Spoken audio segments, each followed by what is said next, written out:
கடைசி கால தலைமுறையை ஆயத்தப்படுத்துவதற்காகவும் எழுப்புவதற்காகவும் நடத்தப்படுகிறது. இது கடைசி காலத்துல கர்த்தருக்கென்று பணிவிடை செய்கிற ஒரு கடைசி கால தலைமுறையை எழுப்புகிற ஒரு கூடுகை.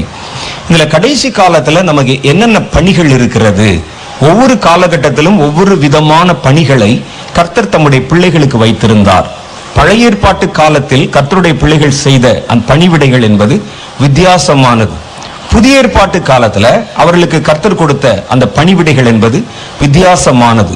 பழைய ஏற்பாட்டு காலத்துல கர்த்தரை தொழுது கொள்ளவும் கர்த்தரை ஆராதிக்கவும் தேவனுடைய ஜனங்களுக்கு, கர்த்தருடைய சந்ததிக்கு மாத்திரம் கற்பிக்கப்பட்டது. ஆனா புதிய ஏற்பாட்டு காலத்துல அவர்களுக்கு கற்பிக்கப்பட்ட அந்த காரியம் உலகம் முழுவதும் எடுத்து செல்லப்பட்டது. நீங்க பழைய ஏற்பாட்டு காலத்துல பாத்தீங்கன்னா யூதர்கள் தாங்கள் அறிந்து கொண்ட தேவனை வேறு யாருக்கும் பிரசித்தப்படுத்தியிருக்க மாட்டார்கள். யாராவது போய் எங்கேயாவது சொல்லியிருக்காங்களா? கர்த்தரும் அவர்களை பார்த்து, மோசே, உன் இடத்தில் இருக்கிற கூட்டத்தார் யாவரும் எழும்பி உலகம் முழுவதும் போய் எல்லாருக்கும் இந்த வார்த்தைகளை நீங்கள் சொல்லுங்கள். உனக்கு நான் கொடுத்த இந்த வாழ்க்கை தத்துவம், வாழ்க்கை வழிமுறைகள், 10 கட்டளைகள், அதற்கு பிறகு எப்படி தேவனை தொழுது கொள்ளணும், ஆராதிக்கணுங்கிற இந்த செய்தியை நீங்கள் உலகத்தின் கடையாந்திரங்கள் வரைக்கும் கடந்து போய் எல்லா ஜாதிகளுக்கும் சொல்லி எல்லாரையும் என்னை பின்பற்றவர்களாக்குங்கள் என்று கர்த்தர் அவர்களுக்கு கட்டளையிடவும் இல்லை, அவர்கள் அதை செய்யவும் இல்லை. அந்த வேலை அவங்களுக்கு கொடுக்கல யாருக்கும். அந்த இனத்திற்கு மாத்திரமே அது பிரத்யேகமாக கொடுக்கப்பட்டது. அவங்க மாத்திரம்தான் தேவனை தொழுது கொள்ளவும் தங்களை கர்த்தருடைய ஜனமாக அவர்கள் கருதி கொள்ளவும் அவர்கள் தேவனை ஆராதிக்கிற கூடிய வழிமுறைகளை தெரிந்து கொண்டு அவர்கள் மட்டும்தான் அவர்கள் அதை வைத்துக் கொண்டார்கள். அந்த காலகட்டத்தில் கூட புறஜாதியை சேர்ந்த ஒருவர் யூத மார்க்கத்தை பின்பற்ற வேண்டும் என்று நினைத்து அங்க உள்ள வந்தா கூட நிறைய சட்டதிட்டங்கள் உண்டு அவர்கள் மாற்றப்படுவதற்கு. அப்படி மாறினா கூட அவர்களை யூதர்களாக ஏற்றுக்கொள்ள மாட்டார்கள், இஸ்ரவேலர்களாக ஏற்றுக்கொள்ள மாட்டாங்க. அதுக்கு நிறைய சட்டதிட்டம் இருக்கு. என்னுடைய பத்திரிகையில் எழுதியிருக்கிறேன், படிச்சு பாருங்க. அவன் என்னென்னலாம் சொல்லணும், என்னென்னலாம் கேட்கணும்னு சொல்லி கடைசி நிமிஷம் வரைக்கும் அவனை யூதனா மாற முடியாத தள்ளிவிடத்தான் பார்ப்பாங்க, சேர்க்க மாட்டாங்க அவனை. அதுக்கு மேல அவர் யூதரா அந்த மதத்தை நான் ஏற்றுக்கொள்கிற ஐயான்னு கையில காலில் விழுந்து என்னமோ பண்ணி மனப்பாடம் பண்ணி ஒப்பிச்சு இன்டர்வியூல பாஸ் பண்ணி வந்துட்டான்னு வச்சுக்கோங்க. வந்துட்டா கூட அவர்கள் தேவாலயத்திலே புறஜாதிகளுக்கான இடத்தில் இருந்துதான் ஆராதிக்க வேண்டும் ஒழிய யூதர்களுக்கான இடத்துல இருந்து ஆராதிக்க முடியாது. அவர்களுக்கு கிடைத்த பரிசுத்தாவின் அபிஷேகம் என்பதும் அந்த காலத்துல, பழைய ஏற்பாட்டு காலத்துல யூதாவையும் இஸ்ரவேலையும் தாண்டி வேறு யார் மேலும் பரிசுத்தாவி அபிஷேகம் ஊற்றப்படவில்லை. அவங்கள தான் கர்த்தர் நிரப்பினார், அவர்களுக்கு தான் அந்த அபிஷேகம் கிடைத்தது. அந்த அபிஷேகமும் எல்லாருக்கும் கொடுக்கப்படவில்லை, எல்லாருக்கும் கொடுக்கப்படல. ஒண்ணு அவன் இஸ்ரவேலா இருக்கணும், இஸ்ரவேலர்களிலும் கூட அவன் கர்த்தருக்குன்னு விசேஷ வேலைகளை செய்ய தேர்வு செய்யப்பட்டவனாக இருக்கணும். அவர்களைத்தான் கர்த்தர் அபிஷேகம் பண்ணுவார். ஒருவேளை கர்த்தர் விசேஷ வேலை செய்ய வேண்டியவன் கூட வெளி கூட்டத்திலிருந்தோ வெளி இனத்திலிருந்தோ புறஜாதியிலிருந்தோ தேர்ந்தெடுக்கப்பட மாட்டான். எல்லாம் இஸ்ரவேலருக்குள்ள மாத்திரம்தான் இருந்தது. அந்த அபிஷேகம் இஸ்ரவேலர்கள் மேலதான் இறங்கி வந்தது. அதனாலதான் அப்போஸ்தலர்கள் காலத்துல இந்த பரிசுத்தாவின் அபிஷேகம் புறஜாதிகள் மேல் பொழிந்தெழப்பட்டதை கண்டபோது அப்போஸ்தலர்களாலே அதை ஏற்றுக்கொள்ள முடியல. இது எப்படி நடக்கும்? ஏன்னா இதுவரைக்கும் நம்ம காலங்காலமா 400 வருஷத்துக்கு மேல 4000 வருஷத்துக்கு மேல நம்ம பார்த்துட்டு வர்றோம். அபிஷேகம் என்பது இஸ்ரவேலர்களுக்குள்ள மாத்திரம் தானே கொடுக்கப்பட்டது. இந்த அபிஷேகம் எப்படி எல்லாருக்குள்ளும் கொடுக்கப்பட்டது? ஏற்றுக்கொள்ள முடியவில்லை அவர்களுக்கு. புறஜாதிகள் வருகிறார்கள், அவர்களுக்கு போய் இவங்க பிரசங்கம் பண்றாங்க. ஒரு வீட்டுல புறஜாதிகள் இருக்கிறாங்க, அவங்களை பரிசுத்தாவியானவர் நிரப்புகிறார். உடனே இவரை கூட்டு விசாரணை கொண்டாந்துட்டாங்க, பேதுருவை கூப்பிட்டு. என்னையா போய் புறஜாதிகள் நடுவில் போய் நீ ஜெபம் பண்ணுங்கிற, அங்கே அபிஷேகம் இறங்குச்சு எப்படி சொல்ற? அது எப்படி அபிஷேகம் இறங்க முடியும்? அவர்களால அதை நம்ப முடியல, ஏற்றுக்கொள்ள முடியல, டைஜஸ்ட் பண்ண முடியல. அதற்கு பிறகு இயேசு ஒரு புதிய கட்டளை கொடுக்கிறார்.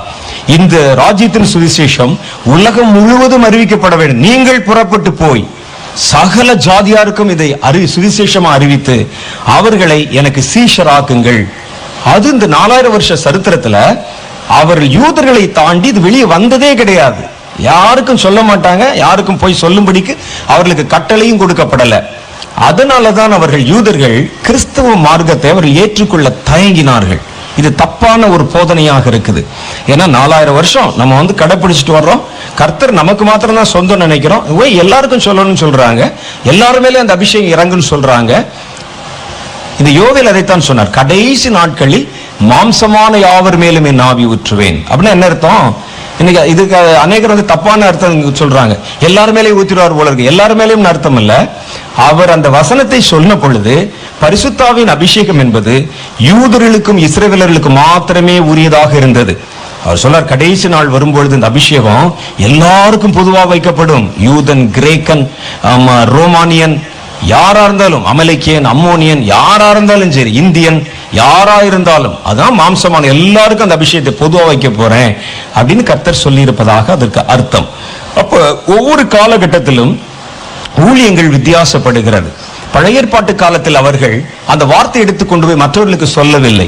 ஆனால் புதிய ஏற்பாட்டு காலத்தில் இயேசு இதை எல்லா இனத்தாருக்கும் போய் சொல்லுங்கள் என்ற புதிய கட்டளை நமக்கு கொடுத்தார். அதுக்கு பிறகுதான் அது வந்து உலகம் முழுவதும் நம்ம எடுத்துக்கொண்டு போய் சுவிசேஷத்தை அறிவித்து எல்லா புறஜாதிகள் மேலும் கர்த்தருடைய அபிஷேகம் ஊற்றப்படுகிறது. இதை தாண்டி மூணாவது கர்த்தர் என்ன செய்ய போற, கடைசி காலம். கடைசி காலம் வரும்பொழுது இதுல ஊழியத்துல இன்னும் நிறைய மாற்றங்கள் வரப்போகிறது. முதல் காலகட்டத்தில் பழைய ஏற்பாட்டு காலத்தில் ஒரு இனம் ஆயத்தப்படுத்தப்பட்டது. புதிய ஏற்பாட்டு காலத்தில் உலகம் முழுவதிலும் இயேசுவை ஏற்றுக்கொண்ட மனிதர்கள் ஆயத்தப்படுத்தப்பட்டாங்க. ஆனால் அந்த கடைசி காலத்துல அகில உலகமும் ஆயத்தப்படுத்தப்பட போகிறது. ஏனென்றால் முதல் முறை இயேசு இஸ்ரவேலர்களுக்கு நடுவிலே வந்தார். இரண்டாவது முறை இயேசு தம்மை நேசிக்கிற, தம்மை ஏற்றுக்கொண்ட ஜனங்களுக்கு நடுவிலே வாசம் செய்தார். ஆனா மூன்றாவது காலத்தின் கடைசியில இயேசு இந்த உலகம் முழுவதையும் பிடித்து ஆளுமை செய்ய போகிற ராஜாவாக வெளிப்பட போகிறார். அல்லேலூயா. அதனால இனி வரக்கூடிய இயேசுவுக்கு சர்ச் மாத்திரம் தேவையில்லை, முழு உலகமே தேவை. முழு உலகம் தேவை. இயேசு அகில உலகத்திற்கும் ராஜாவாக வரப்போகிறார். அப்படின்னா அகில உலகமும் ஆயத்தப்படுத்தப்பட வேண்டும். இந்த ஊழியத்துடைய மூன்றாவது கட்டம் உலகம் முழுவதையும் அவர் வருகைக்கு ஆயத்தப்படுத்துகிற ஊழியம் தான் கடைசி கால ஊழியம். முதல் காலத்துல நடந்த ஊழியம் ஒரு தேசத்தை ஆயத்தப்படுத்திற்று. ஏன் இந்த தேசத்தை ஆயத்தப்படுத்தினாங்க? அந்த தேசத்தில் தான் குமாரனாகிய கிறிஸ்து வெளிப்படுத்தப்பட வேண்டும். அந்த இனத்துல தான் இயேசு வரணும். அதனால அந்த இனத்தை ஆயத்தப்படுத்தினாங்க. அடுத்து ஒரு கூட்டத்தை ஆயத்தப்படுத்தினாங்க. இந்த கூட்டம் தான் கர்த்தருடைய ஆளுகையில் அவரை ஏற்றுக்கொள்ளுகிற குடிமக்களாக இருந்து அவரை ஆராதனை செய்து அவருடைய பிள்ளைகளாக ஜீவிக்க வேண்டும். அவருக்கு ஒரு சந்ததி வேணும். நான் தான் அடிக்கடி சொல்றது உண்டு, ஒரு ராஜா இருக்கணும், ஒன்னு கிரீடம் வேணும், அரியாசனம் வேணும், சிங்காசனம் வேணும், அரண்மனை வேணும் அப்படிலாம் சொல்லுவோம். ஆனா முக்கியமான ஒன்று என்ன வேண்டுமானால் அவன் ஆளுமை செய்வதற்கு ஜனங்கள் வேண்டும். முதல்ல ஜனம் இல்லாவிட்டால் என்ன ராஜா அவரு? இந்த காலத்துல பாத்தீங்கன்னா இந்த ராஜாக்கள் மாதிரி வரக்கூடிய இந்த நாடகங்கள் பார்ப்போம். அதுல வரக்கூடிய ராஜாக்கள் பாத்தீங்கன்னா ராத்திரி முழுசும் வசனம் பேசிட்டு காலையில டிக்கெட்ல உட்காந்து டீ சாப்பிட்டு இருப்பாரு. இயேசு அப்படி வருகிற ராஜா அல்ல. இயேசு ஒரிஜினல் கிங், உண்மையான ராஜா. உலகம் முழுவதையும் தன்னுடைய ஆளுமையின் கீழே ஆளுமை செய்யப்படும்படிக்கு அதிகாரத்தோடு வெளிப்பட போகிற ராஜா இயேசு. அதனால இயேசுனுடைய வருகைக்கு ஆயத்தப்படுத்துகிறவர்கள் சாதாரணமா இருக்க முடியாது. மோசே இயேசு வருவதற்காக ஒரு ஜனத்தை ஆயத்தப்படுத்தினார். அப்போஸ்தலர்கள் இயேசுவை ஆராதனை செய்கிற, இயேசுனுடைய ராஜ்யத்திலே குடிமக்களா இருக்க போகிற ஜனங்களை ஆயத்தப்படுத்தினாங்க. மூணாவது தலைமுறையில் வர இந்த கடைசி கால ஊழியர்கள் இயேசுக்காக இந்த முழு உலகத்தை ஆயத்தப்படுத்த போறாங்க. புரியுதா நான் சொல்றது? அப்ப ஒவ்வொரு தீர்க்கதரிசிகளுக்கும் வித்தியாசம் இருக்கிறது. மோசே சொன்ன தீர்க்க தரிசனத்திற்கும் புதிய ஏற்பாட்டு காலத்தில் வெளிப்படுத்தப்பட்ட காரியங்களுக்கும் வித்தியாசம் இருக்கிறது.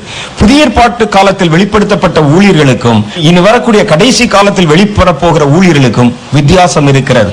அவங்க செய்யறதுக்கு ஒரு விதமான வேலை, நாம செய்யறதுக்கு ஒரு விதமான வேலை இருக்கிறது. அதற்கு ஏற்ற வரங்கள் இருக்கிறது, அதற்கு ஏற்ற வல்லமை இருக்கிறது. என்ன வேலை செய்ய போறாங்களோ அதுக்கேற்ற மாதிரி தானே பவர் கொடுப்பாங்க நமக்கு.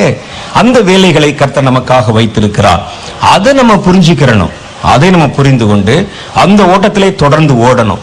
முதல் தலைமுறையிலே பழைய ஏற்பாட்டு தலைமுறையில் ஒரு தேசத்தை ஆயத்தப்படுத்தினார்கள். புதிய ஏற்பாட்டு காலத்தில் கர்த்தரை ஆராதிக்கிற தேவனுடைய குடிமக்களை ஆயத்தப்படுத்தினாங்க. மூணாவது தலைமுறை முழு உலகத்தையும் ஆயத்தப்படுத்த போறாங்க. அதுதான் நாம. புரியுதா? இப்போ இந்த தலைமுறைக்கு என்னென்ன வேலைகள் வைக்கப்பட்டிருக்கிறது? நம்முடைய வேலை என்பது சபைக்குள்ள மாத்திரம் இல்ல, சபை தாண்டி வெளியேயும் இருக்கிறது. ஏன்னா கர்த்தருடைய ஆளுமை சபைக்குள்ள மாத்திரம் வர போறது இல்ல. இயேசு வந்து சபைக்கு தலைவராக இருக்க போகிறாரா? இயேசு பாருங்க, இயேசு வந்து சபைக்கு தலைவராக இருக்க போறாரா? இயேசு வந்து சபைக்கு தலைவர் தான். வெறும் சபை தலைவர் மாத்திரம் அல்ல, அகில உலகத்திற்கும் அவர்தான் தலைவர், அவர்தான் ராஜா. ஏக சக்கராதிபதியாக தன்னை அவர் வெளிப்படுத்த போகிறார். அப்ப நம்ம என்ன செய்யணும்? சபையை ஆயத்தப்படுத்துறதுக்கு ஒரு கூட்டம். கர்த்தருடைய வருகையில சபை கரை திரை பிழை இல்லாமல் காத்து அந்த குடிமக்களை சிதற பண்ணாமல் வைத்துக் கொண்டு அவர்களை காத்து அவர் வரும் பொழுது அவருடைய ராஜ்யத்தை ஏற்றுக்கொள்ள மனிதர்களை தேடுறோம். அதுக்கு தான் தேடுறோம். புதிய ஏற்பாட்டு காலத்தில் கர்த்தரை ஏற்றுக்கொள்ளுகிற சந்ததியை தேடி சுவிசேஷகர்கள் அனுப்பப்பட்டார்கள். தேடி அழைத்து கொண்டு வரப்பட்ட சந்ததியை காத்து அவர்களை பரிசுத்தப்படுத்தி கர்த்தருடைய ஜனம் எப்படி இருக்கணுங்கிற கற்றுக் கொடுத்து அவர்களை ஆயத்தப்படுத்தக்கூடிய பணியை அப்போஸ்தலர்கள், சபை தலைவர்கள், மூப்பர்கள், மேய்ப்பர்கள் என்ற 5 விதமான ஊழியர்கள் நிறைவேற்றினாங்க. ஆனா இதை தாண்டி 3வது கட்ட ஊழியம் வருகிறது. இது வெறும் சபைக்குள்ள மாத்திரமல்ல ஒரு ஊழியம், இது உலகம் முழுவதிலும் எல்லா இடத்திலும் இயேசுவின் வருகைக்கு ஆயத்தத்தை உண்டு பண்ணுவதுதான் இந்த கடைசி கால தலைமுறையின் நோக்கம். அதனால கர்த்தர் இந்த கடைசி காலத்துல புதிய விதமான வரம், புதிய விதமான வல்லமை, புதிய விதமான அழைப்பு, புதிய விதமான கிரியைகள், கர்த்தருடைய அபிஷேகத்தின் வல்லமையின் வெளிப்பாடு கடைசி காலத்துல புதிய விதமா இருக்கும். ஆமா, பழைய ஏற்பாட்டு காலத்தில் ஒரு விதமாக இருந்தது. ஒரே அபிஷேகம் தான் பாருங்க. ஒவ்வொரு காலகட்டத்திலும் ஒவ்வொரு விதமாக அவர் கிரியை செய்கிறார். கர்த்தர் ஒருவரே. பழைய ஏற்பாட்டு காலத்தில் ஒரு கன்னத்தில் அடைந்தால் நீ மறுகணத்தில் அடிக்கணும். கண்ணுக்கு கண், பல்லுக்கு பல் என்று பூர்வத்தாருக்கு உரைக்கப்பட்டது. அது பழைய கால அபிஷேகம். அந்த அபிஷேகம் சிம்சோன் மேல இறங்கின பொழுது, பழைய ஏற்பாட்டு காலத்துல அபிஷேகம் இறங்கின பொழுது, வசனத்துல போட்டு அபிஷேகம் இறங்கின பொழுது கழுதை தாடை எலும்பை தன் கையில் எடுத்துக்கொண்டு அவன் அந்த சத்துருக்கள் மேல் பாய்ந்து, பெலிஸ்தர்கள் மேல பாய்ந்து ஏறத்தாழ 3000 பேரை கொன்று போட்டானாம். 3000 பேரை ஒரே ஆளு ஒரு கழுதை தாடை எலும்பு வச்சுட்டு 3000 பேரை கொன்னானாம். எவ்வளவு கஷ்டம் யோசிச்சு பாருங்க. 3000 பேர்னா எவ்வளவு பெரிய கூட்டம் நினைக்கிறீங்க? இது நம்ம 800-900 பேர் உட்கார்ந்துருக்கோம். இது மாதிரி 3 மடங்கு கூட்டம் அப்படி மேல வந்தா அவ்வளவு பேரையும் கொன்று போட்டானாம். வசனம் சொல்லுது பரிசுத்த ஆவி அவன் மேல் இறங்கினதுனால். அப்ப பரிசுத்த ஆவி இறங்கினா 3000 பேருக்கும் அதிகமான பேர் வந்தால் கூட அவர்களை மேற்கொள்ளக்கூடிய ஒரு பலம் அவர்களுக்குள்ளே வந்திருக்கு. அந்த வல்லம் வந்திருக்கு. புதிய ஏற்பாட்டு காலத்துல இந்த அபிஷேகம் இறங்கிற்று. அப்ப இயேசுவும் அவருடைய சீடர்களும் ஒரு கிராமத்துக்கு ஊழியம் செய்ய போறாங்க. அந்த கிராமத்தில் ஒருவரும் அதை ஏற்றுக்கொள்ளவில்லை. இயேசு கேலி செய்றாங்க. ஏன் இப்படி பேசிட்டு இருக்கிறீங்க அப்படின்னு சொல்லி கேலி பண்றாங்க. அவர் இயேசு பேசாமல் வெளியே வந்து விட்டார். ஆனா கூட இருக்க சீஷர்களுக்கு தாங்கல. ஆண்டவரை மேல தூண்டி விட்டாங்க. ஆண்டவரே, எலிசா பார்த்து பக்கத்துல இருந்த வாலிபர்கள் கிண்டல் பண்ண பொழுது அந்த எலிசா எப்படி அந்த கரடிகளை ஏவி குழந்தைகளை எல்லாம் செத்து போனார்களோ அது மாதிரி நீர் உம்முடைய அபிஷேகத்தை ஏவி விடும். எலியா வானத்திலிருந்து அக்கினி இறக்கின மாதிரி நீர் இப்பொழுது இறக்கி இந்த கிராமத்தை அழித்து விடும் என்று சொல்லி ஆண்டவர்கிட்ட சொன்னாங்க. ஆண்டவர் சொன்னார், நீங்கள் பெற்றிருக்கிற ஆவி இன்னது என்று அறிந்து கொள்ளுங்கள். அது பழைய ஏற்பாட்டு காலத்தின் ஆவி. புதிய ஏற்பாட்டு காலத்தின் ஆவி நம்மை பலப்படுத்துகிறது. ஆனா இந்த பலம் என்னன்னா, உங்களை எவ்வளவு உபத்திரப்படுத்தினாலும் எவ்வளவு வேதனைப்படுத்தினாலும் அதை பொறுமையாய் சகித்துக் கொள்ளுகிற வல்லமை. அல்லேலூயா. பழைய ஏற்பாட்டு கால வல்லமை உங்களை உபத்திரவப்படுத்துறவனா போட்டு தள்ளுற வல்லமை. புதிய ஏற்பாட்டு கால வல்லமை உங்களை உபத்திரப்படுத்துகிறவர்களை சகித்துக் கொள்ளுகிற, பொறுத்துக் கொள்ளுகிற வல்லமை. இதை புரிஞ்சுக்க அப்படின்னு சொன்னார். அது அந்த காலம். அந்த காலத்தில் ஆவியானவர் கிரியை செய்தார். உடனே நம்ம இருந்து ஆண்டவரே அது வேற ஆவி இது வேற ஆவியான்னு கேட்க கூடாது. ஆவியானவர் ஒருவரே.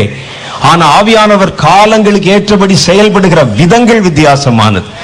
அந்த காலத்தில் அவர் 3000 பேரை கொல்லும்படிக்கு அந்த அபிஷேகத்தை இறங்கி வர பண்ணினார். ஆனா இன்னைக்கு கடைசியில புதிய ஏற்பாட்டு காலத்துல அந்த அபிஷேகம் அவர் மேல் இறங்கின பொழுது, ஸ்தேவான் மேல் அந்த அபிஷேகம் இறங்கின பொழுது தன் மேல் விழுந்த கல்லுகளை எல்லாம் தாங்கி கொண்டான் அவன். அதான் அபிஷேகம். ஓடி போகல அவர். கல் எடுத்துட்டாங்கன்னு சொன்ன உடனே ஸ்தேவான் ஓடினாரா? அவர் வானத்தை நோக்கி அண்ணாந்து பார்த்து அவருடைய முகம் தேவதூதன் முகம் போல பிரகாசித்தது. அபிஷேகம் இறங்கிருச்சு அவர் மேல. அந்த அபிஷேகம் இறங்கின உடனே அவ்வளவு கல்லையும் பிடித்துக் கொண்டு யாரெல்லாம் எரிஞ்சான திருப்பி எரிஞ்சாரா? இல்ல, அதை தாங்கிக் கொள்ள வல்லமை. ஒருவன் நம்மை அடிக்கிறவனை திருப்பி அடிக்கிறதுக்கு ஒரு வல்லமை தேவைப்படுகிறதானால் அடிக்கிறத தாங்கிக் கொள்ளுகிறதுக்கு அதை விட ஒரு பெரிய வல்லமை தேவைப்படுகிறது. அந்த வல்லமையை தான் புதிய ஏற்பாட்டு காலத்துல கொடுத்தாங்க. அப்ப சொன்னார், கண்ணுக்கு கண் பல்லுக்கு பல் என்று பூர்வத்தாருக்கு உரைக்கப்பட்டதை கேள்விப்பட்டிருப்பீர்கள். நான் உங்களுக்கு சொல்லுகிறேன், ஒருவன் உங்களை ஒரு கன்னத்தில் அறைந்தால் நீங்கள் அவனுக்கு மறு கன்னத்தையும் கொடுங்கள். ஒருவன் உங்கள் வஸ்திரத்தை உங்களிடத்தில் எடுத்துக்கொள்ள வேண்டும் என்று விரும்பினால் உன் மேல் அங்கேயும் அவனுக்கு விட்டுக்கொடு என்று இயேசு சொல்லிக் கொடுத்தார்.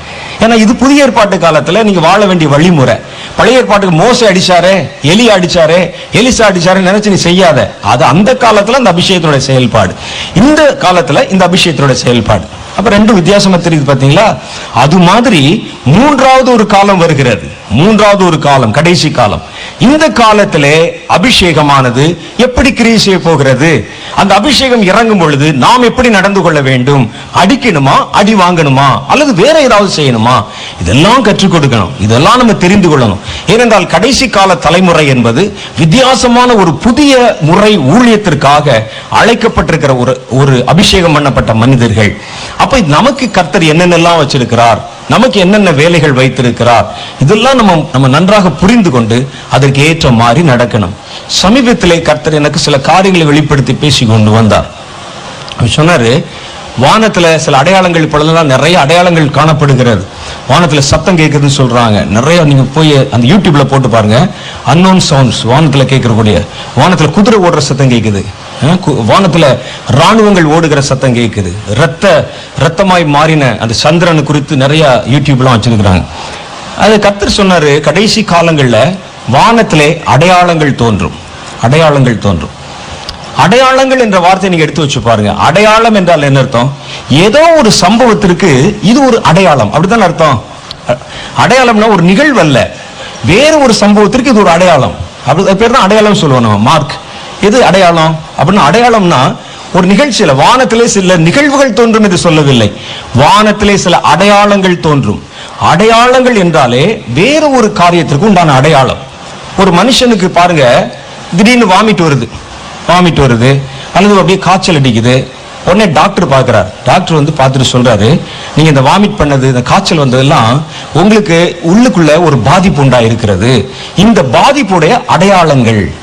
ஒரு அடையாளம் வரும்பொழுதுதான் ஒரு மனிதனுக்கு ஒரு ஃபீவர் வருது, ஒரு காய்ச்சல் வருது, 4 நாள் கழிச்சு பாத்தீங்கன்னா அவனுக்கு ஒரு பயங்கரமான ஒரு வியாதி வந்து விட்டது.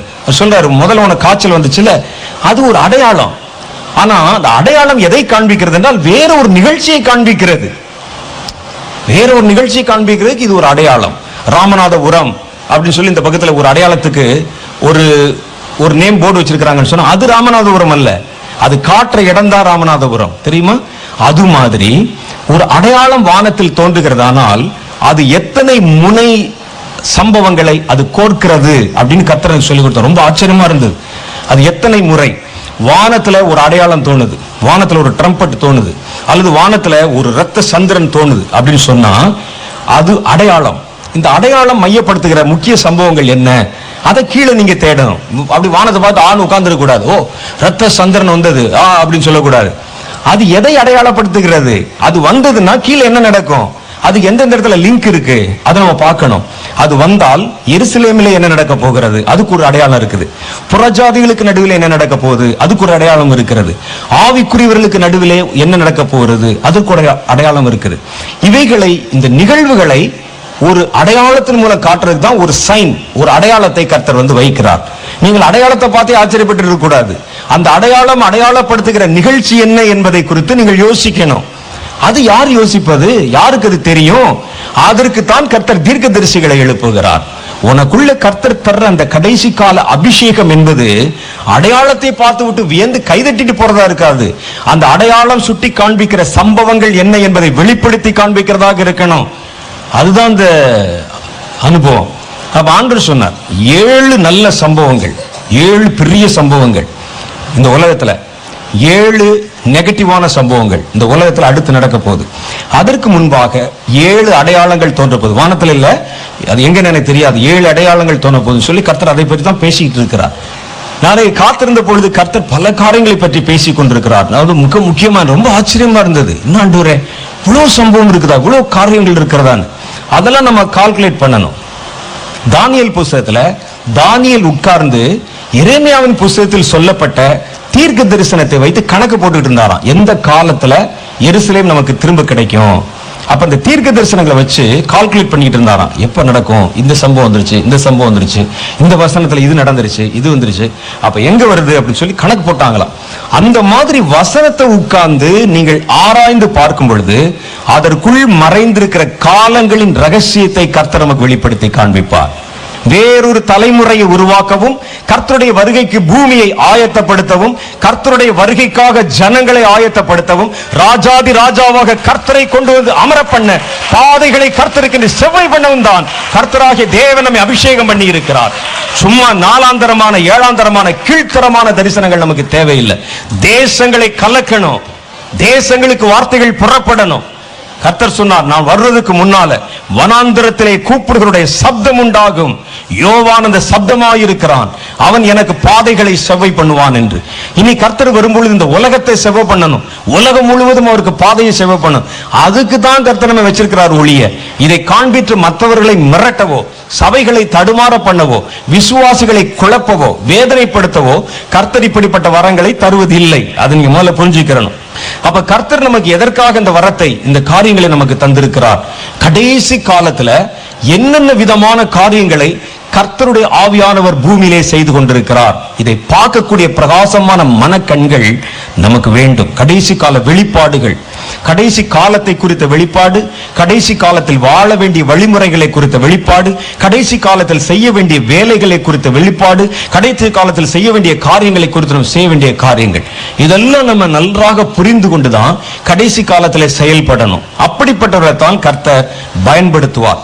காலங்களுக்கு ஏற்றபடி ஊழியங்கள் மாறும் பொழுது நீங்களும் அதுக்கேற்ற மாதிரி மாறிக்கொள்ளணும். புதிய ஏற்பாட்டு காலத்துல சபை என்ற ஒரு கான்செப்ட் இருக்குது, ஜனங்கள் என்ற ஒரு கான்செப்ட் இருக்குது, இதெல்லாம் இருக்கு. இதை தாண்டி வேறொரு பரிமாணம் கடைசி காலம் என்று வருகிறது. அதையும் நீங்கள் புரிந்து கொண்டு அதையோடு கூட இணைந்து கொள்ளாவிட்டால் உன் சபையும் தன் ஓட்டத்தை நிறுத்திவிடும், நீயும் உன்னுடைய ஓட்டத்தை நிறுத்தி விடுவாய். கர்த்தர் அதை பயன்படுத்த மாட்டார். இந்த நாட்களில் நமக்கு எது வேணுமோ அதான் பயன்படுத்துவாங்க.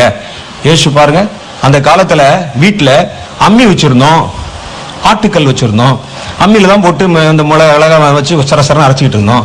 இட்லிக்கு மாவு ஊற போட்டு ஆட்டுக்கல்ல அப்படி வந்து ஆட்டுக்கல் ஆட்டி கொண்டிருந்தோம். காலம் மாறிவிட்டது, மிக்சியும் கிரைண்டரும் வந்து விட்டது, அம்மியும் காணவில்லை, ஆட்டுக்கல்லையும் காணவில்லை, எல்லாம் போச்சு, காணாம போச்சு. இல்ல நாங்க இன்னும் அதுல தாங்க அரைப்போம்னா அரைக்கலாம், ஒன்னும் பிரச்சனை இல்லை, நீ ஒன்னே விட்டுருவாங்க, விட்டுட்டு அது பாட்டு போயிட்டு இருக்கு. ஒரு காலத்துல போனே கிடையாது, மண்டையா ரெண்டு இருக்கும், பெரிய போன் இவ்வளவு பெருசு இருக்கும். அதுக்கு முன்னால காலத்துல பாத்தீங்கன்னா அது தனித்தனியா இருக்கும், உன்னை காதுல வச்சுக்கணும், உன்னை வாயில வச்சுட்டு பேசணும். நம்பர் சுத்துறதுக்கு கை அது வந்து 3 விரல் உள்ள போகும், சுத்தணும், கிர்ன்னு சுத்தணும். அந்த காலத்துல அது இருந்தது. அந்த காலத்துல அந்த போன் வைத்திருந்தார்கள், நம்ம கருப்பு கருப்பா ரெண்டு பெரிய மண்டை இருக்கும், அந்த போன் வச்சிருந்தாங்க. இந்த போன்ல வந்து சென்ட் அடிச்சு சுத்தப்படுத்திட்டு போறதுக்குன்னு ஒரு கூட்டம் இருக்கும், பாத்திருக்கீங்களா நீங்க? அப்போ ஒரு அப்படி வீட்டுக்கு வருவாங்க, அம்மா போன் கிளீன் பண்ணணும் அப்படின்னு வருவாங்க. வந்து போனை சுத்தப்படுத்திட்டு, அது ஒரு ஜாப் இருந்தது, அது ஒரு வேலை இருந்தது, அதுக்கு ஒரு கூட்டம் இருந்தாங்க. அதுல அப்படி சென்ட் அடிச்சு வச்சிருவாங்க, அப்படி சென்ட் எல்லாம் அடிச்சு சுத்தப்படுத்திட்டு போயிட்டு வரேன்னு சொல்லி காசு வாங்கிட்டு போயிடுவாங்க. இப்போ போன் மாறி விட்டதுனால அந்த வேலையை செய்கிற ஆட்களே இல்லை. இப்போ இங்க பாத்திருக்கீங்களா நீங்க? உங்க செல்போனை சுத்தம் பண்ணி தரேன் வாங்க அப்படின்னு சொல்லி வீட்டுக்கு சென்ட் அடிச்சு விடுறேன், யாராவது வர்றானா? வருவதில்லை. போன் மாறிவிட்டது, அதனால அதில் வேலை செய்கிற வேலையும் மாறிவிட்டது. புதிய ஏற்பாட்டு காலம் மாறி இனி இந்த கடைசி காலம் வரும் பொழுது புதிய ஏற்பாட்டு ஊழியத்திலே சில ஊழியங்கள் குறைக்கப்படும், சில ஊழியங்கள் கூட்டி அவைகள் பெருக்கி வைக்கப்படும். அதே போன் தான் இன்னைக்கு. அந்த போனு ஸ்மார்ட் போனா மாறி நம்முடைய பாக்கெட்டுக்குள்ளே வந்து விட்டது. அந்த காலத்துல போன் வந்ததுன்னா போஸ்ட் ஆஃபீஸ் வந்து ஆள் வருவாங்க, சார் உங்களுக்கு பிபி கால் வந்திருக்குது அப்படின்னு சொல்லுவாங்க. அங்க இருந்து நம்ம உடனே வந்து மழை விழுச்சுன்னா குறைய எடுத்துட்டு ஓடணும், ஓடி அங்க போய் நின்று காத்து கொண்டிருக்கணும். இப்போ அப்படி இல்லை, வீட்டுல நம்ம கையில வச்சிருக்கிற நம்முடைய அந்த செல்போனு நம்முடைய அந்த பையில நம்முடைய வீட்டுல எங்க வேண்டுமானாலும் பயன்படுத்தப்படுகிறது. அப்போ காலங்கள் மாறும் பொழுது அதற்கேற்ற வேலைகள் மாறிவிடுகிறது, உபகரணங்கள் மாறிவிடுகிறது. அதே போல கடைசி காலம் வரும் பொழுது கர்த்தர் தருகிற வரங்கள், அது வெளிப்படுகிற விதங்கள், அதை வெளிப்படுத்துகிற மனிதர்கள், அதற்கு கர்த்தர் ஏற்படுத்தி வைக்கிற ஊழியர்கள் எல்லாம் புதுசா மாறிடுது. அதை நீங்கள் புரிந்து கொள்ளாவிட்டால், நீங்கள் பழமையிலே உட்கார்ந்திருந்தால் உங்களை விட்டு விட்டு காலம் வேறு விதமாய் கடந்து போய்விடும். காலத்திற்கு ஏற்றபடி அதோடு சேர்ந்து ஓட நம்ம பழகி கொள்ள வேண்டும். அப்ப கடைசி காலத்துல கர்த்தர் நமக்கு என்னென்ன வைத்திருக்கிறார் அதை நம்ம புரிஞ்சுக்கணும். கடைசி காலத்துல முதல் காரியம் சொல்றேன் பாருங்க, முதல் பாயிண்ட், கடைசி கால அபிஷேகம். யோவேல் தீர்க்கதரிசியின் புஸ்தகம் 2வது அதிகாரம் 29வது வசனத்துல நம்ம வாசிச்சிருக்கிறோம். மாம்சமான யாவர் மேலும் என் ஆவியை ஊற்றுவேன், அப்பொழுது உங்கள் குமாரரும் உங்கள் குமாரத்திகளும் தீர்க்க தரிசனம் சொல்லுவார்கள், உங்கள் மூப்பர்கள் சொப்பனங்களை காண்பார்கள், உங்கள் வாலிபர்கள் இந்த தரிசனங்களை காண்பார்கள், ஊழியக்காரர்கள் மேலும் ஊழியக்காரிகள் மேலும் அந்நாட்களில் என் ஆவி ஊற்றுவேன், வானத்திலும் பூமியிலும் ரத்தம் அக்கினி புகைஸ்தம்பங்களாகிய அதிசயங்களையும் காட்டுவேன். வானத்துல கர்த்தர் ரத்தம் போன்ற அதிசயங்களை காண்பிச்சா அது இந்த கடைசி கால அபிஷேகம் இறங்குகிற பருவம் அதான காமிக்குது. ரெண்டையும் பாருங்க, அப்படி லிங்க் பண்றாங்க பாத்தீங்களா? கடைசி கால அபிஷேகம் இறங்குகிற எந்த காலத்துலனா வானத்துல ரத்தமயமான அடையாளங்கள் எல்லாம் தோன்றுமா. அது ஏன் இந்த வசனத்தோடு சேர்த்து வச்சார்? இது வரும் பொழுது அது நடக்கும் அப்படின்னு சொல்றாங்க. அப்ப இந்த பருவம் தான், இந்த காலகட்டம் தான் மாம்சமான யாவர் மேலும் கர்த்தர் தம்முடைய ஆவியை ஊற்றி கடைசி நாட்களிலே, அவர் சொல்றார் கடைசி நாட்களில். அப்போஸ்தலர் புஸ்தகம் 2 அதிகாரம் 17-18 சொல்லுது, கடைசி நாட்களில் மாம்சமான யாவர் மேலும் என் ஆவியை ஊற்றி உங்கள் குமாரரும் உங்கள் குமாரத்திகள் தீர்க்க தரிசனம் உரைத்து என்று எழுதியிருக்கு. அப்ப இந்த கடைசி காலத்துல கர்த்தர் ஒரு விசேஷித்த அனாயிண்டிங் வச்சிருக்கிறார். அதை பெற்றுக்கொள்ள நம்ம முயற்சிக்கணும், அதை நம்ம ஆவலாய் கேட்கணும், அடைந்து கொள்ள வேண்டும். நம்ம சொல்லலாம், நான் தான் ஏற்கனவே பரிசுத்த ஆவியின் அபிஷேகத்தை பெற்று விட்டேனே, அந்நிய பாஷை பேசிவிட்டேனே, சபையில அங்கத்தனா இருக்கிறேனே, மூழ்கி ஞான ஸ்நானம் எடுத்து விட்டேனே. ஆனா கர்த்தருடைய வேதம் சொல்லுது, அந்த அபிஷேகத்தை அல்ல, புதிய ஏற்பாட்டு காலத்தில் ரட்சிக்கப்பட்ட பிறகு பரிசுத்தாவின் அபிஷேகத்தை பெற்றுக்கொண்டு நம்மை ஆயத்தப்படுத்திக் கொண்டு நம்ம சபையில இருந்து கொண்டு ஊழியம் செய்து கொண்டு கர்த்தர் ஒரு அபிஷேகம் கொடுத்தாரு புதிய ஏற்பாட்டு காலத்துல, அந்த அபிஷேகத்தை பற்றி சொல்லவில்லை. அது அதற்கு மேலே தாண்டி வேறொரு அபிஷேகத்தை அவர் சொல்லுகிறார். அதுதான் அந்த இடத்துல சொல்றாங்க. ஏன் இப்படி சொல்றாங்க அப்படின்னா, ஊழியக்காரர்கள் மேலும் ஊழியக்காரிகள் மேலும் அந்நாட்களில் அபிஷேகத்தை ஊற்றுவேன். அப்ப ஊழியக்காரன் ஊழியக்காரின்னா அவன் ஏற்கனவே அபிஷேகம் பண்ணப்பட்டவனா தானே இருப்பான். அபிஷேகம் பண்ணப்படாம ஊழியக்காரன் ஆயிடுவானா? அப்ப அபிஷேகம் பண்ணப்பட்ட பிறகுதான் அவனை ஊழியக்காரன் என்று வேதம் ஒத்துக்கொள்ளும். புதிய ஏற்பாட்டு காலத்துல ஒருவர் இருக்கிறார், நான் இன்னும் அபிஷேகமே பெறல, ஆனா நான் ஊழியம் செய்யறேங்க, நான் சபை நடத்துறேன், பாஸ்டரா இருக்கிறேன்னு சொன்னா அதை நம்ம ஒத்துக்கொள்வதில்லை. நாமே ஒத்துக்கொள்ளாவிட்டால் வேதம் எப்படி ஒத்துக்கொள்ளும்? வேதம் ஒத்துக்கொள்ளுகிற ஒரு ஊழியக்காரனா இருந்தா அவன் கண்டிப்பா அபிஷேகம் பண்ணப்பட்டவனா தான் இருக்க வேண்டும். ஆனா வசனம் சொல்லுது, அந்த அபிஷேகம் பண்ணப்பட்ட ஊழியக்காரன் மேல நான் என் ஆவி ஊற்றுவேன் அப்படின்னா அது இரண்டாவது விஷயம் தானே. அப்ப ஒரு அபிஷேகம் உங்களை ஊழியக்காரனாய் மாற்றுகிறது, இன்னொரு அபிஷேகம் அந்த ஊழியக்காரனை கடைசி கால தீர்க்கதரிசியாய் மாற்றுகிறது. அப்ப அது இரண்டாவது ஒரு அபிஷேகம். அதுதான் கர்த்தருடைய வேதம் சொல்லுது. நான் அடிக்கடி சொல்லுவது உண்டு, சிலர் இதை போட்டு குழப்பிக் கொள்வார்கள். இல்லங்க, அது எப்படி பேதுருக்கு தெரியாது, இந்த ஆளுக்கு எப்படி தெரியும்? பேதுரு எந்திரிச்சு சொன்னாரு, பெரிய கூட்டம் நடந்து கொண்டிருக்கு, 120 பேர் உட்கார்ந்து இருக்கிறாங்க. வெளியெல்லாம் பெந்தகோஸ்தே என்ற நாள் பண்டிகை வருகிறது. யூதர்களுடைய பண்டிகை என்பது ரொம்ப விசேஷமானது. சத்தம் நிறைஞ்சிருக்கும். ஒரு சின்ன பையனுக்கு விருத்த சேதனம் பண்ணிட்டாலோ அல்லது ஒரு குழந்தைக்கு காப்பு நாடா கட்டி அவனை ஒரு திருச்சட்ட குமார் 12 வயசு ஆச்சுன்னா கூட உடனே அவனுக்கு ஒரு ஊர்வலத்தை போட்டு மேல தாளங்கள் அடிச்சு பாட்டு பாடி விசில் பறக்க அப்படி தெருல வருவாங்க. பெந்தகோஸ்தே பண்டிகை வரும்பொழுது வீதியெல்லாம் கோலாகலம், வீதியெல்லாம் சத்தம். இந்த சத்தத்தை எல்லாம் மீறி வேறொரு சத்தம் ஒரு வீட்டு மாடியில் இருந்து கேட்டது. அந்த சத்தத்தை கேட்டோன்னு எல்லாரும் தன்னுடைய சத்தத்தை நிறுத்திட்டு, என்னடா புதுசா இருக்குது சத்தம் என்று ஏராளமான பேர் அந்த வீட்டு மேல, வீடு இடியத்தக்கதான கூட்டம், உள்ள போய் எல்லாம் எட்டி பார்க்கறாங்க. எட்டி பார்த்தா 120 பேர் 120 பேர் உட்கார்ந்து சத்தம் போட்டு இருக்காங்க. புது புது வார்த்தையில பேசிட்டு இருக்கிறாங்க. இவனுக்கு புரியல, இப்படிப்பட்ட ஒரு காட்சியை அவர்கள் இதுவரைக்கும் உலகம் கண்டதே இல்லை. என்னடா இது, ஏன் இப்படி கத்துகிறார்கள்? இவ்வளவு பெரிய சத்தமா ஏன் கத்துகிறார்கள்? சும்மாவும் கத்தவில்லை, புது புது மொழியிலே, நமக்கு தெரிந்த வெவ்வேறு விதமான மொழி, அவர்களுக்கு தெரியாத மொழி.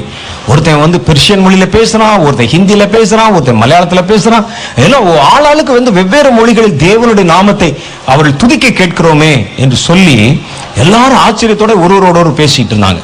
அப்பொழுது பேதுரு எழுந்து 11 பேரோடு எழுந்து பேதுரு பேச துவங்கி, கடைசி நாட்களில் மாம்சமான யாவர் மேலும் என் ஆவியை ஊற்றுவேன், உங்கள் குமாரர் உங்கள் குமாரத்தைகளும் தீர்க்க தரிசனம் சொல்லுவார்கள், உங்கள் வாலிபர்கள் தரிசனங்களை காண்பார்கள், உங்கள் மூப்பர்கள் சொப்பனங்களை பார்ப்பார்கள். அந்நாட்களில் என் ஊழியக்காரர்கள் மேலும் என் ஆவியை ஊற்றுவேன், அவர்களும் தீர்க்க தரிசனம் உரைப்பார்கள் என்று யோவேல் தீர்க்க தரிசியின் மூலமாக உரைக்கப்பட்டது உங்கள் கண்கள் காண இன்றைக்கு நிறைவேறிற்று என்றான்.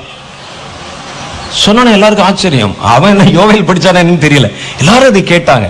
அதுல 3000 பேர் அந்த வசனத்தை கேட்டு அவர்கள் ஏற்றுக்கொண்டார்கள்.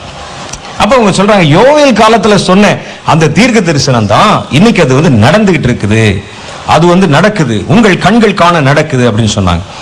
நான் சொன்னேன், அவர்கள் சொன்னது, அந்த இடத்தில் பேதுரு சொன்னது இந்த அபிஷேகத்தை அல்ல. அவர் சொன்ன அபிஷேகம் வேறு அபிஷேகம்.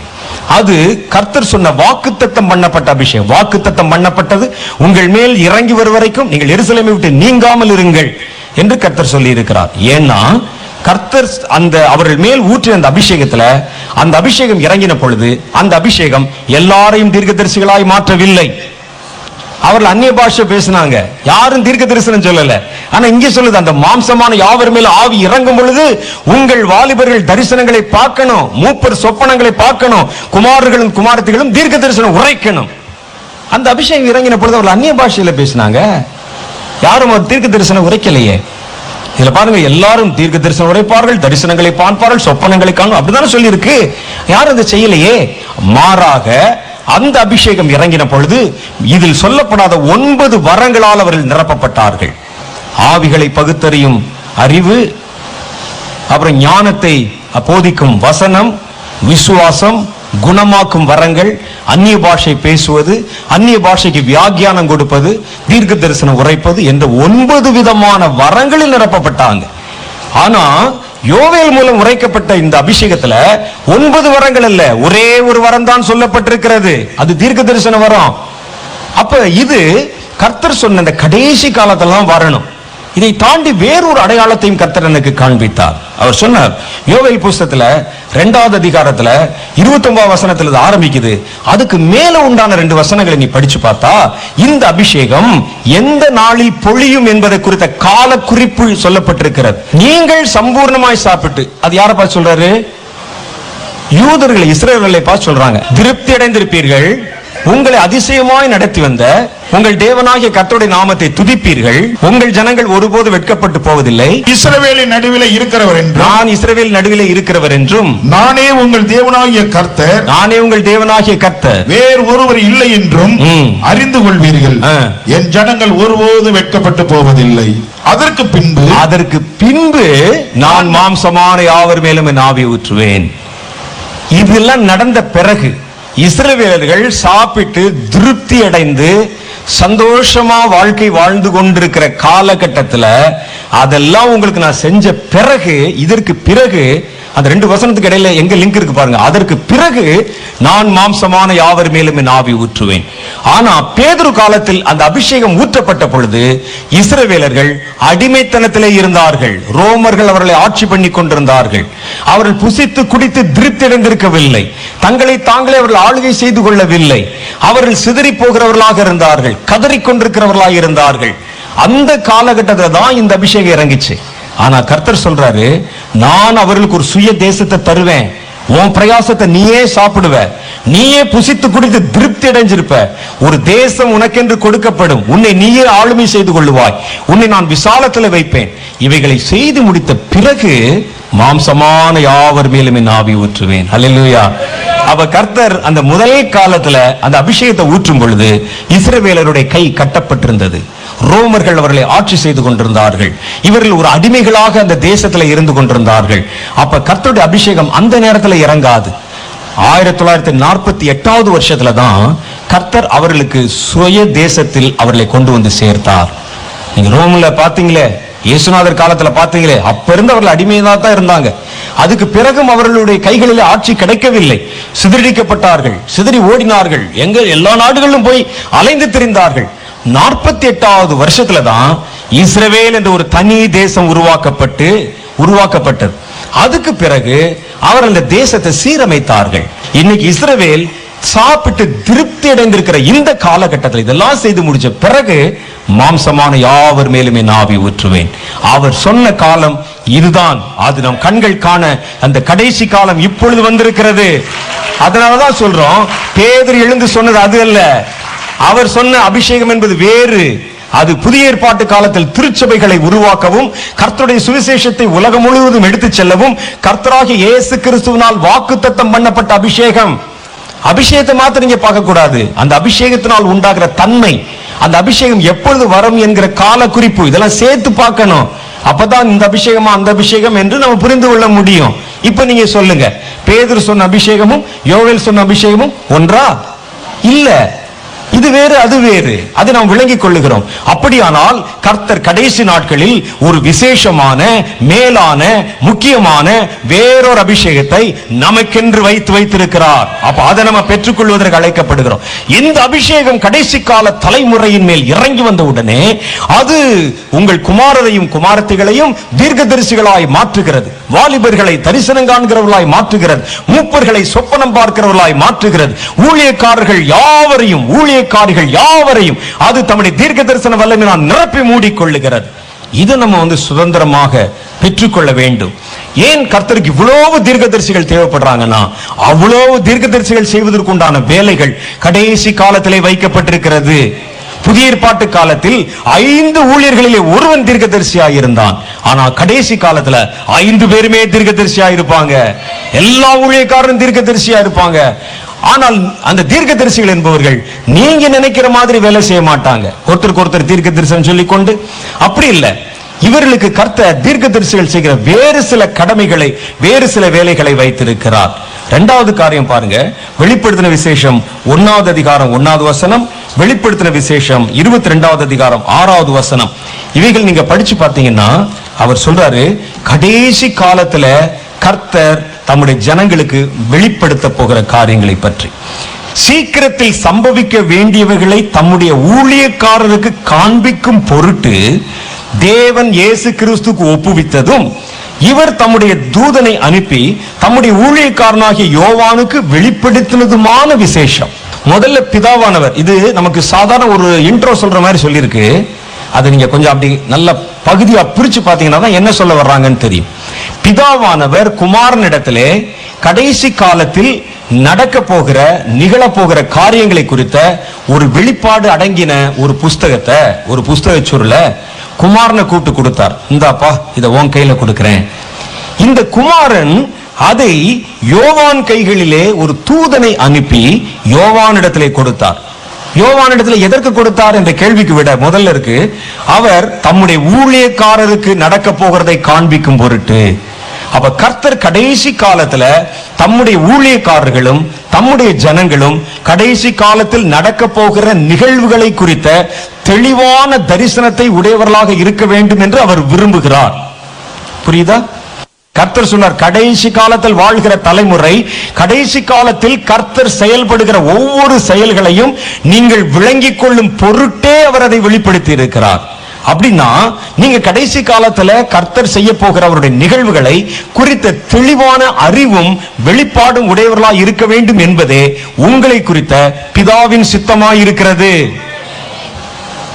அப்ப ஒரு ஊழியக்காரன் என்பவன் சும்மா வெறுமனே நின்று வசனத்தை எடுத்துக்கொண்டு போதகம் பண்ணவோ, ஜனங்களை குறை சொல்லி பேசவோ, அல்லது ஆராதனை பண்ணிவிட்டு வீட்டுக்கு போவோ மாத்திரம் அல்ல. அவன் கடைசி காலத்தில் கர்த்தருடைய ஒவ்வொரு அசைவு, கர்த்தருடைய ஒவ்வொரு நகர்த்துதல், கர்த்தர் செய்ய போகிற கிரியை, அதை குறித்த வெளிப்பாடுகளை, தரிசனங்களை புரிந்து கொண்ட உடையவனாக அவன் இருக்கணும். இதுக்கு தான் கடைசி காலத்துல கர்த்தர் தீர்க்க தரிசன அபிஷேகத்தை ஊற்றுகிறார். நீங்க நினைக்கிறீங்க தீர்க்க தரிசன அபிஷேகம் என்பது தீர்க்க தரிசனம் உரைப்பதற்கு மாத்திரம் என்று நீங்க நினைக்கிறீங்க. நான் சொல்றேன், தீர்க்க தரிசனம் உரைப்பதற்கு மாத்திரம் தீர்க்க தரிசனம் அபிஷேகம் அல்ல. உரைக்கப்பட்ட தீர்க்க தரிசனத்தை விளங்கிக் கொள்ளவும் தீர்க்க தரிசன அபிஷேகம் தான் நமக்கு தேவைப்படுகிறது. தீர்க்க தரிசன அபிஷேகம் இல்லாட்டினா தீர்க்க தரிசிகள் சொல்லுகிற வார்த்தையை உங்களால் விளங்கிக் கொள்ள முடியாது. நம்ம புதிய ஏற்பாட்டு காலத்துல எத்தனையோ ஊழியக்காரர்கள், எத்தனையோ வேலைக்காரர்கள், எத்தனையோ விசுவாசிகள் வந்திருக்கிறோம். எத்தனை பேரு எரேமியா புஸ்தகத்தை முழுசா படிச்சு முடிச்சிருக்கீங்க? எத்தனை பேரு எசேக்கியேல் புஸ்தகத்தை முழுசா படிச்சிருக்கிறீங்க? தாவீது போட்ட சண்டை, சிம்சோன் அங்கே போய் நின்று அந்த தூண்களை அசைத்தது, இவ்வளவுதான். இந்த மாதிரி கொஞ்சம் முக்கியமான அப்படி அப்படி அப்படி அப்படி தொட்டு தொட்டு படி. 4ஆம் புஸ்தகம் எத்தனை பேர் படிச்சிருப்பாங்க? என்னங்க இவன் அவனை விட்டுனா 10,000 பேர் ஒண்ணுமே புரிய மாட்டேங்குது. அதே மாதிரி தீர்க்க தரிசன புஸ்தகங்களில் நமக்கு பிடித்த ஒரே தீர்க்க தரிசி ஏசாயா தான். ஏன்னா அதுல வாக்குத்தத்த வசனங்களை அங்கதான் நம்ம தேடலாம். ஆனா எரேமியாவெல்லாம் தொற்றக்கூடாது, டேஞ்சரஸ், தலையை உடைப்பேன், அம்மா இதழ்க அம்பு. எசேக்கியேல போயிடவே கூடாது உள்ள. உன்னை நான் ஒளிந்திருந்து பதிவிருந்து, அந்த ஓசியால எல்லாம் போயிட்டீங்கன்னா பதிவிருந்து குட்டியை பறி கொடுத்த கரடியை போல இருந்து ஒன்னு வயிற்றுல பாய்ந்து கொட்டலை புட்டிங்குவேனா, இது என்னடா அது பார்க்க கூடாது. ஏசாயா நல்லவர், ஒரு தாய் தேற்றுவது போல உன்னை தேற்றுவேன், எருசலேமிலே நீங்கள் தேற்றப்படுவீர்கள். அப்படியே உங்க பைபிள்லாம் வாங்கி பார்த்தோம்னா ஏசாயால நீங்க போட்டிருக்க கோடு அளவுக்கு எரேமியாவுக்கோ எசேக்கியேலுக்கோ நீங்கள் கோடு போட மாட்டீர்கள். எல்லா பைபிள் முழுசும் கோடு கோடா போட்டு வச்சிருப்பான். இந்த புத்தகங்களை நாம் படிக்காததற்கு வேற ஒரு காரணம் இருக்கிறது.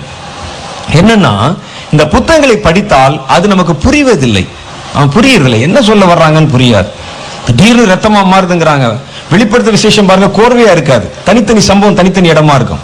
இந்த 5 எக்காலமும் இந்த 7 எக்காலமும் 7 முத்திரையும் ஒண்ணுதானா, நடுநடுல வருமா, இது தனியா அது தனியா வரும், நமக்கு தெரியாததெல்லாம்.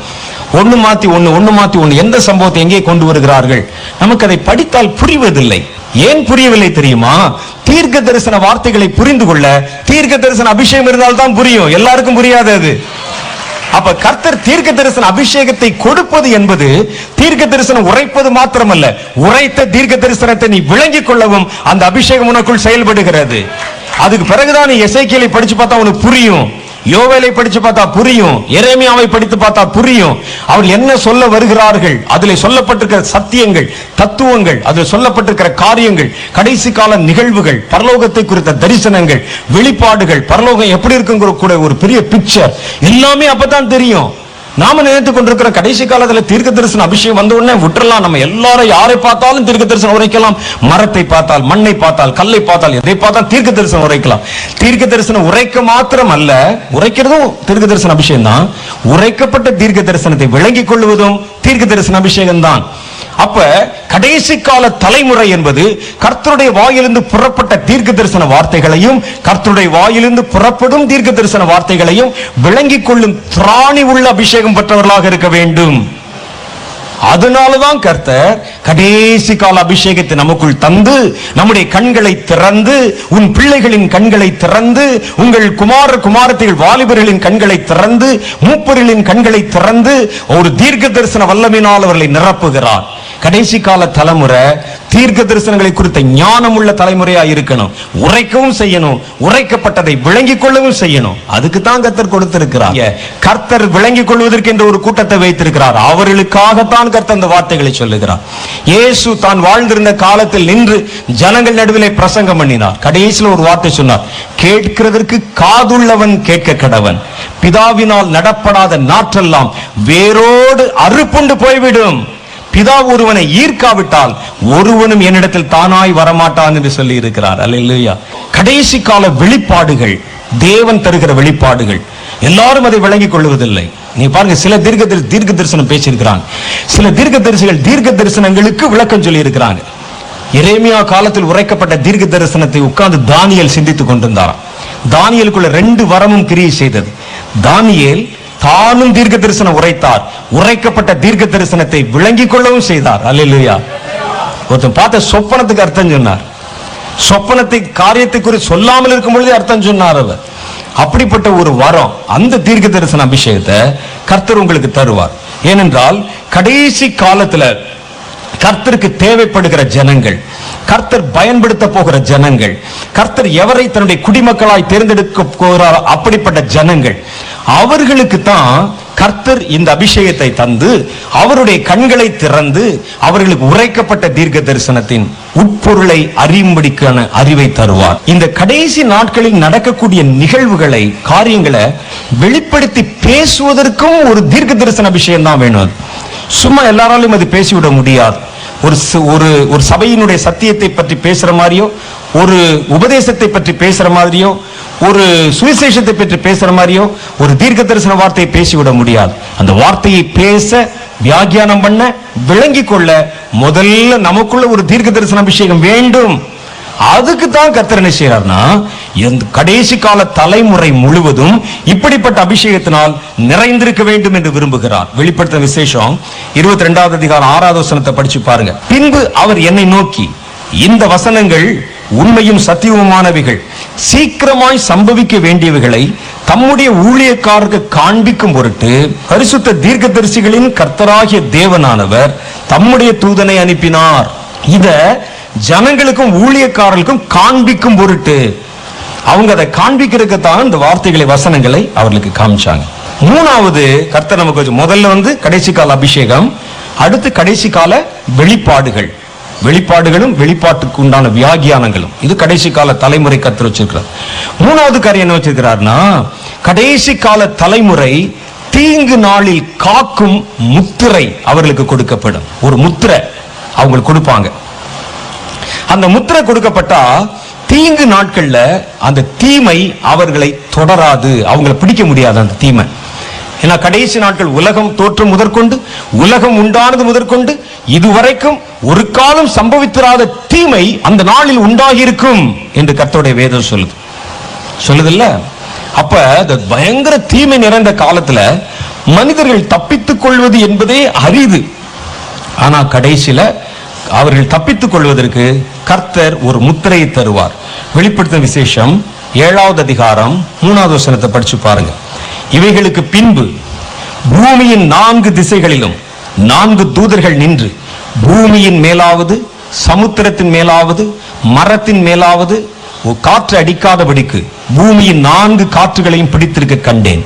ஜீவனுள்ள தேவனுடைய முத்திரை கோலையுடைய வேறொரு தூதன் சூரியன் உதிக்கும் திசையிலிருந்து ஏறி வர கண்டேன். அவன் பூமியையும் சமுத்திரத்தையும் சேதப்படுத்துகிறதுக்கு அதிகாரம் பெற்ற அந்த 4 தூதர்களை நோக்கி, நாம் நமது தேவனுடைய ஊழியக்காரர்களின் நெற்றிகளில் முத்திரை போட்டு தீரும் அளவும் பூமியையும் சமுத்திரத்தையும் மரங்களையும் சேதப்படுத்தாதிருங்கள் என்று மகா சத்தமிட்டு சொன்னான். அப்படின்னா என்ன அர்த்தம்னா, ஒரு தீமை பூமியிலே வருவதற்கு முன்பு அதுல தீமையிலே தம்முடைய ஊழியக்காரர்கள் அழிந்து விடாதபடி காக்கும்படிக்கு கர்த்தர் ஒரு விசேஷமான ஒரு முத்திரை வைச்சிருக்கிறார். முத்திரை தீமை என்றால் வெறும் காத்தடிக்கிற அந்த தீமை மாத்திரம் இல்ல, எந்த தீமையா இருந்தாலும் கடைசி காலத்துல வரக்கூடிய எல்லா தீமையிலும் உங்களை காக்கும்படி, ஊழியக்காரர்களை காக்கும்படி கர்த்தர் ஒரு முத்திரை வச்சிருக்கிறார். அது முத்திரன்னு சொன்னா என்ன அர்த்தம்? அப்படி வந்து கொண்டாந்து அப்படியே வந்து நெருப்புல அப்படி சுட்டு தலையில போடுவாங்கன்னு அர்த்தம் இல்ல. அதெல்லாம் ஞான அர்த்தம் உள்ளது. கர்த்தர் அதுல தப்பித்துக் கொள்வதற்கு ஒரு வழி, ஒரு முத்திரை, ஒரு அடையாளம், அதை உங்களுக்கு கர்த்தர் தருவார். அது எதுவா இருக்கலாம். நான் அன்னைக்கு சொன்னேன் உங்களுக்கு, முத்திரை நீங்க வந்து சாத்தானுடைய முத்திரை வாங்கலன்னா எந்த பொருளும் வாங்க முடியாது, விற்க முடியாது. வாங்கிட்டா பரலோகத்துக்கு போக முடியாது. அப்ப நாங்க என்னங்க செய்யறது? இந்த தீங்கிலே நாங்க எப்படி தப்பிக்கிறது? நீங்கள் இதை தப்பிப்பதற்கு கர்த்தர் வேறொரு முத்திரை வைத்திருக்கிறார். அல்லேலூயா. அந்த முத்திரை போட்டாச்சுன்னா உனக்கு விற்கவும் வேண்டி இருக்காது, வாங்க வேண்டி இருக்காது, பசிக்கவும் பசிக்காது. நீ விதைக்காமல் சாப்பிடுவாய், அறுவடை செய்யாமல் சாப்பிடுவாய். நீ விதைக்காமல் நூல் நூற்காமலும் வஸ்திரம் அணிந்து கொள்வாய். கர்த்தர் பெரியவர். இஸ்ரேல் ஜனங்கள் வனாந்திரத்திலே புறப்பட்டு போன பொழுது 40 வருஷம் நடந்தாங்களாம். அவ்வளோ வெயில்ல போட்ட சட்டையை போட்டு 40 வருஷம் கலட்டாம எப்படி போறது? எப்படி இருக்கும் யோசிச்சு பாருங்க. 3 நாள் ஒரு சட்டையை போட முடியுமா? 2 நாள் போட முடியுமா? வெயில்ல 40 வருஷம் துவைக்கவும் இல்லை. அது அணிந்திருந்தார்கள். வஸ்திரம் பழசாக போகவும் இல்லை, கிழிந்து போகவும் இல்லை. இது எவ்வளவு ஆச்சரியம்.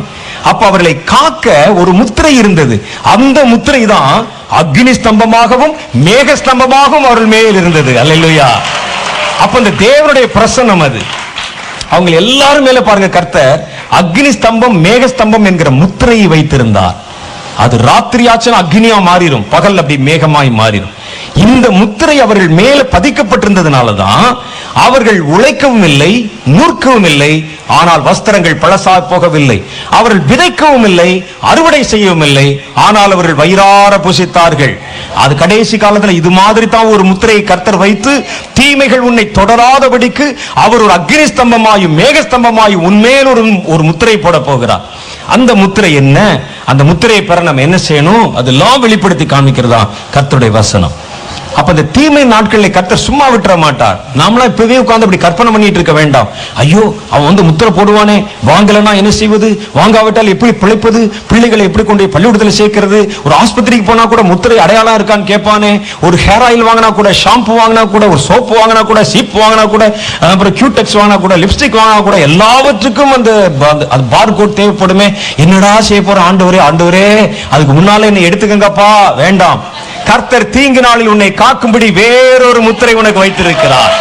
உன் வஸ்திரம் ஒன்றும் பழசாகவும் அழுக்காகவும் போக போகிறது இல்லை. முத்திரை போட்டுதான் நீ சாப்பிட வேண்டும் என்பது உனக்கல்ல. முத்திரை போட்டுதான் சாப்பிட வேண்டும் என்பது உலகத்தானுக்கு. கர்த்தருடைய ஜனங்கள் தேவனுடைய வாயிலிருந்து புறப்படும் ஒவ்வொரு வார்த்தையினாலும் பிழைக்கவே பிழைப்பான் என்று கர்த்தருடைய வேதம் சொல்லுகிறது. ஆமா. அப்ப இந்த கடைசி நாட்களில் தரும் அந்த முத்திரை என்பது என்ன? முத்திரைன்னா அப்படி போடுற சீல் இல்ல. சாத்தான் ஒரு முத்திரை வச்சிருந்தா கர்த்தர் ஒரு முத்திரை வச்சிருக்கிறார். அதை எப்படி வைக்காம இருப்பார்? அந்த முத்திரை உங்களை அவனுக்கு அடிமைப்படுத்துகிறது. இந்த முத்திரை உங்களை அவனுக்கு அடிமைப்பட விட்டாமல் காத்துக் கொள்ளுகிறது. தீங்கு நாளில் காக்கும் முத்திரையை கர்த்தர் தருகிறார்.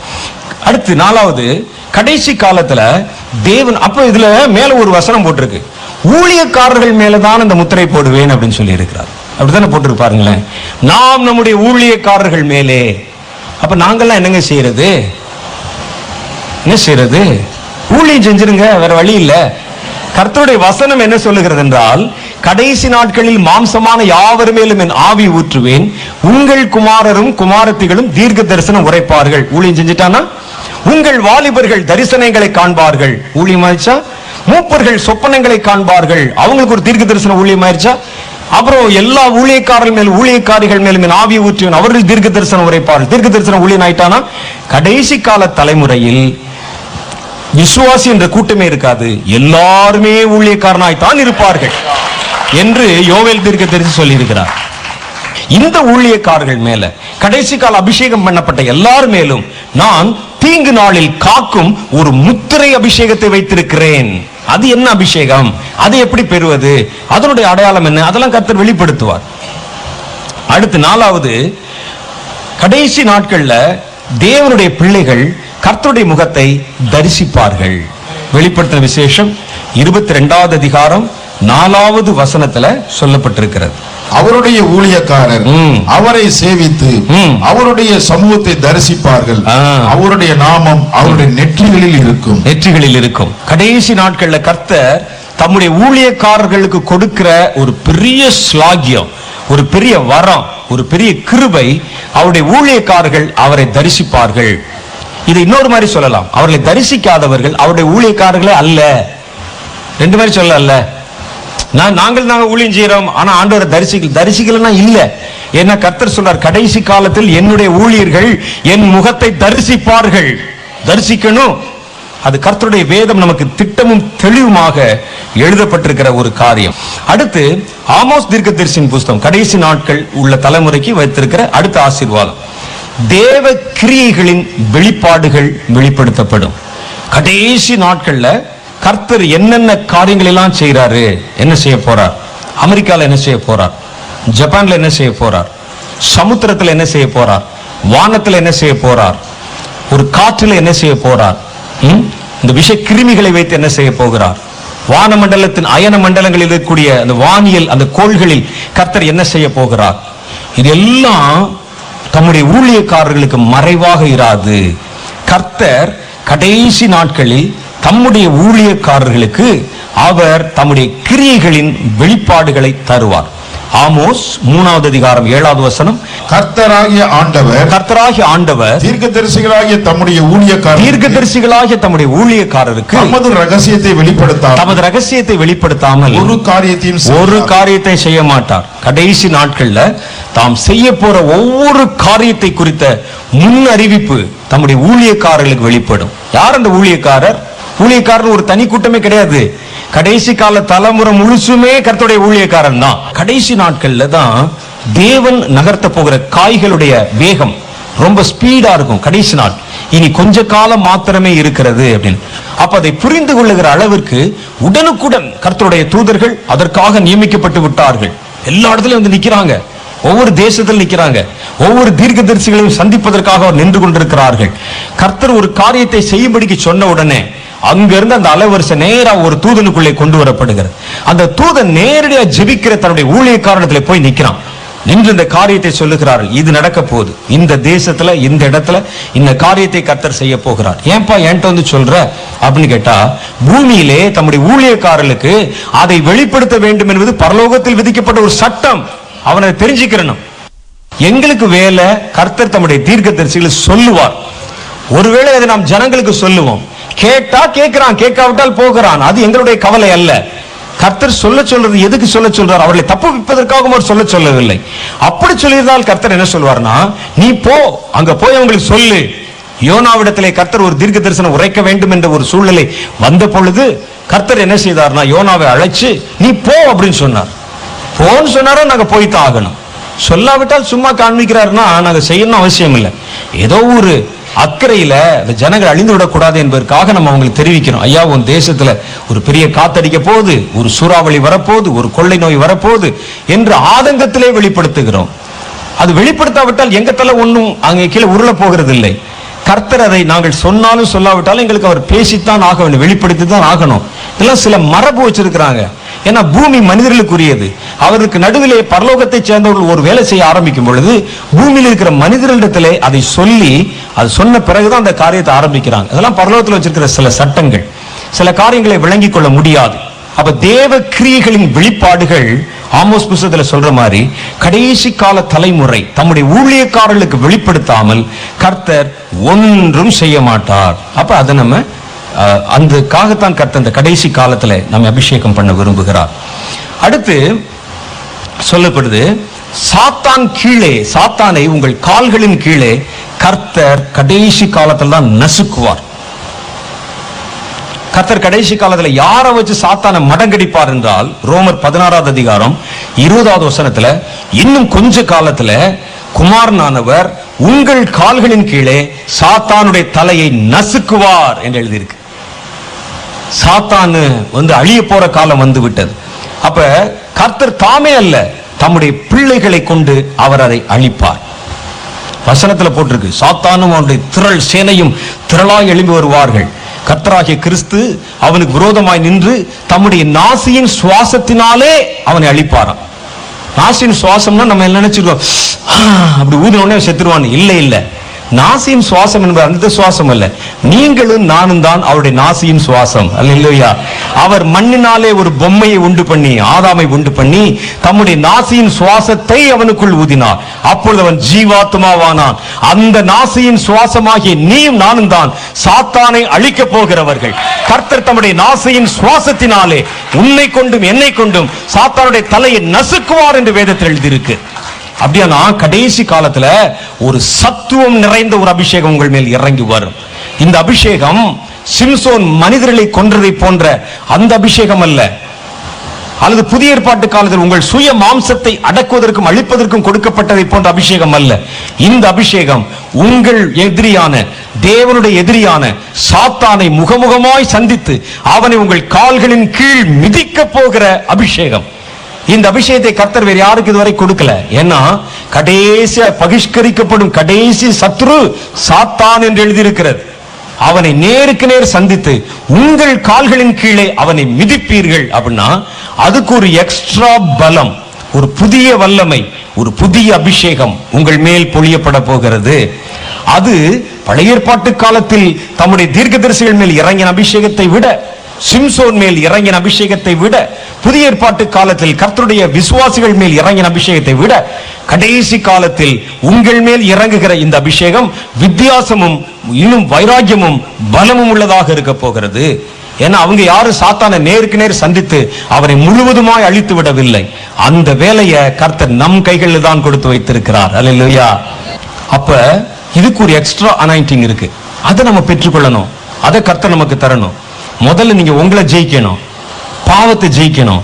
அதுக்கு பிறகுதான் நீங்கள் சாத்தானை ஜெயிக்கும் வல்லமை உள்ளவராக மாறுகிறீர்கள். அப்ப அந்த அபிஷேகம் உங்கள் மேல் வரும். அது எப்ப வரும்? அது எந்த காலத்துல வரும்? அந்த அபிஷேகம் இறங்கும் பொழுது அதனுடைய அடையாளம் எப்படி இருக்கும்? இதை பத்தி எல்லாம் நிறைய வெளிப்பாடுகள் இருக்கு. அதையெல்லாம் கர்த்தர் உங்களுக்கு வெளிப்படுத்தி காண்பிப்பார். இப்படிப்பட்ட பல புதிய காரியங்களை கடைசி கால தலைமுறைக்கு கர்த்தர் எதிர்காலத்தில் கொடுப்பதற்கு வாக்குத்தத்தமாக வைத்திருக்கிறார். இவைகள் எல்லாம் அந்த அபிஷேகத்தில் நிரம்பணும், அந்த வல்லமையை பெறணும். அதற்குண்டான நேரமும் காலமும் நெருங்கி விட்டு வந்துட்டோம். கர்த்தர் இப்பொழுதே உங்களை அந்த அபிஷேகத்திலே நிரப்ப போகிறார். தாவீது மன்னனாய் போவதற்கு பல வருடங்களுக்கு முன்பாகவே அபிஷேகத்தில் நிரப்பப்பட்டு விட்டான். அப்படித்தானே? பல வருடங்களுக்கு முன்பாகவே கர்த்தர் அவர் அபிஷேகம் பண்ணி அதற்கு பிறகு அவரை ராஜாவாய் மாற்றினார். கர்த்தர் இந்த சாத்தானை நீங்கள் நேருக்கு நேர் சந்தித்து அதனுடைய தலையை நசுக்க வேண்டுமானால் கர்த்தர் அந்த சமயத்தில் இல்ல, இன்றைக்கே உங்களை அந்த அபிஷேகத்தில் நிரப்பணும். இப்ப அந்த அபிஷேகம் உனக்குள்ள இறங்கினா தான் நீ அந்த அபிஷேகத்தில் வளர முடியும். அவர் முகத்தை தரிசிக்கிறவர்கள் கடைசி காலத்தில் அவரை தரிசிப்பார்கள் போட்டிருக்கே. அந்த காலத்தில் மாத்திரம் இல்ல, நீங்க இப்ப இருந்தே ஆரம்பிச்சிடணும்.